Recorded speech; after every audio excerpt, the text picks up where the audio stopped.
Ninkan Muslimka ah ee miskiinka ah ayaa maalin kasta gabadh ayaa ku shubi jirtay qashin ama xashiish, isna waxba uma arki jirin oo iska dhaafi jiray, sidii ayna waxba ku dhicin oo kale. Maalin maalmaha ka mid ah ayaa halkii soo maray, kadib waxa uu arkay gabadhii oo aan joogin meeshii, waana iska dhaafay, waxna uma arki jirin. Maalintii labaad ayaa haddana soo noqday, isaga oo yaaban oo isla talow gabadhii maxaa helay, miyay xanuunsatay, ma wax kala ku dhacay. Kadib meeshii waa uu ka waayay haddaba maalintaa waxa uu is yidhi gabadhii waxbaa helay ee balsoo ogow inay wax heleen ee waxbaa qaldanay soo ee gabadha.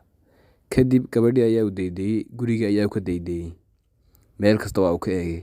Kadib markii dambe ayaa uu arkay iyadoo jiifto qol, waayo gabadhu way xanuunsanaysay.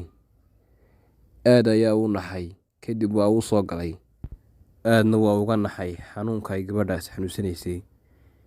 Kadib kitaabkii meel ayaa u dhigtay, iyadii ayuu yimid oo sariirtii saaran, waxaanu ku yidhi maxaa kugu dhacay. Iyadna waxay ku tiri waan xanuunsanayay maalmahan. Kadib waa uu jiifiyey, kadibna waxa uu soo qaaday biyo oo waa uu waraabiyey, waxaana uu ku yidhi ilaahay ha ku caafiyo, waana uu duceeyey. Kadib markii uu duceeyey ayaa iyadu waxay ka dalbatay cafis, isna waxa uu ku yidhi waan ku saamaxay oo waan ku cafiyey. Kadib waxa uu siiyey kitaabkii quraanka ahaa si ay u akhrisato, waxaana ku yidhi akhrisa kitaabka.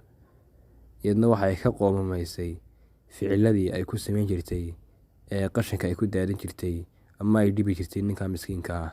Fadlan subscribe saar haddii aad nagu cusub tahay kuna soo biiri channelka.